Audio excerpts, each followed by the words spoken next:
Welcome students to the online classes. In this video we will learn chapter 14 garbage management.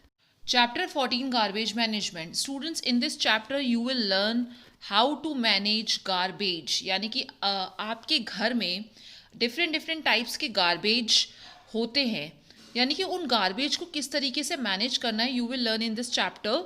Do you have a dustbin in your house? What are the things you put in it? आपके घर में क्या dustbin है और कौन कौन सी चीज़ें जो आप उस डस्टबिन के अंदर डालते हैं? We throw all the things that are not good of any use to us. All such things are known as waste or garbage.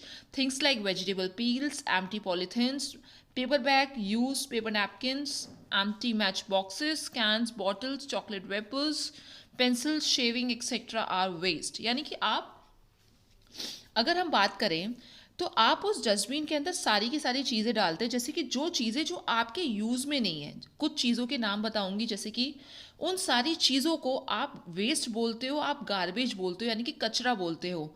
कौन कौन सी चीज़ें हैं? जैसे कि सब्जियों के छिलके, खाली पॉलीथिन्स, पेपर बैग्स, कुछ पेपर नैपकिन्स, खाली match boxes, cans, bottles, chocolate के रैपर्स, पेंसिल्स की शेविंग. ये सब क्या है बच्चों? ये सब वेस्ट है. All the things in the garbage are not in same nature. Let us find out how. यानी कि जो भी चीज़ें आप लोग ने गार्बेज में कंसिडर्ड करी है वो कभी भी एक सेम नेचर की नहीं होगी.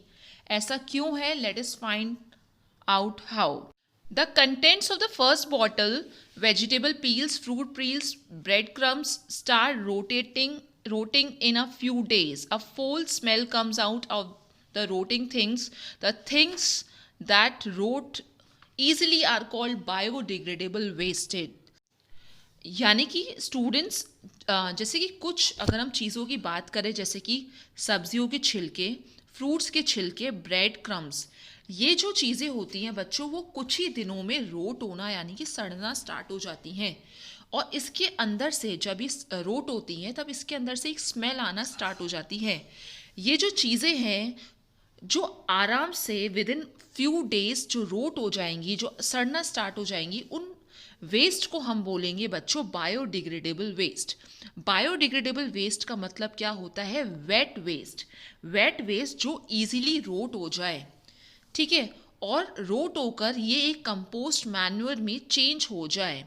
और आपको पता है ये जो रोट जब ये चीज़ें हो जाती है तो ये जो मैन्योर तैयार होता है वो प्लांट्स के लिए बहुत ज़्यादा अच्छा होता है, क्योंकि प्लांट्स के अंदर जब आप ये मैन्योर डालते हैं तो उनको एक खाद की तरह ये काम करता है और इससे प्लांट्स की जो ग्रोथ है और जो ग्रोथ है वो अच्छे से इंक्रीज होती है. तो एक तरीके का खाद का काम करता है ये manure. The contents of the other bottle, अगर हम किसी दूसरी बॉटल के कंटेंट की अगर मैं बात करूँ, जैसे कि बिस्किट के रैपर्स, ग्लास, प्लास्टिक एक्सेट्रा, ये सब चीज़ें रोट नहीं होंगी स्टूडेंट्स. ये जो चीज़ें होती हैं वो रोट नहीं होती और इनको सालों लग जाते हैं रोट होने में. इन चीज़ों को जो इजीली रोट नहीं होती हैं उनको हम बोलेंगे नॉन बायोडिग्रेडेबल वेस्टेड.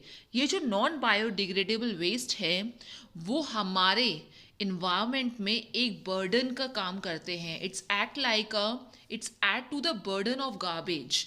गार्बेज ये जो है बहुत बर्डन क्रिएट करता है इन्वायरमेंट में, because it makes the environment dirty and unhealthy.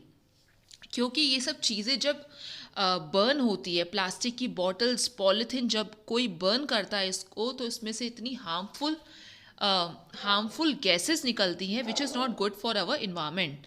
Look at the picture. The garbage from the nearby houses has been dumped here.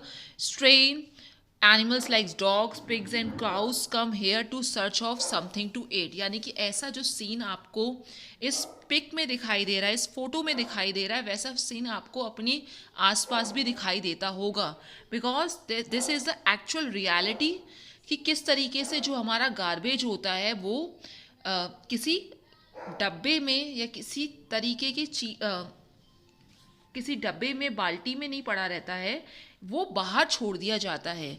जिस तरीके से ये गाय, कोई डॉग या कोई पिग अपना खाना ढूंढने के लिए इस गार्बेज की तरफ बढ़ते हैं. और इस कभी कभी इस चीज़ में क्या हो जाता है कि कुछ एनिमल्स ऐसी अनवांटेड चीज़ें खा लेते हैं जो उनको नहीं खानी चाहिए होती है.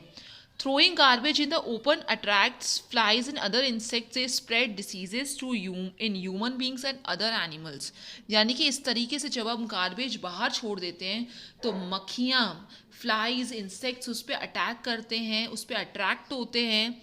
इस तरीके से बीमारियाँ और बढ़ जाती हैं. यानी कि ह्यूमन बींग्स के साथ साथ एनिमल्स के लिए भी ये बिल्कुल भी सेफ नहीं है. तो यहाँ तक हमको ये वाली बात समझ में आ गई कि किस तरीके से दो तरीके के वेस्ट हम लोगों ने पढ़े हैं, which is first one is biodegradable waste, यानी कि जो इजीली रोट हो जाते हैं, डिकम्पोज हो जाते हैं. सेकेंड हमने बात करी नॉन बायोडिग्रेडेबल वेस्ट, जो इजीली रोट नहीं होते हैं. It takes 100 of years to rot and even they do not rot. तो इस तरीके से हम लोगों ने ये डिस्कस किया है. In this next video, we will continue the second part of this chapter. Thank you students for watching.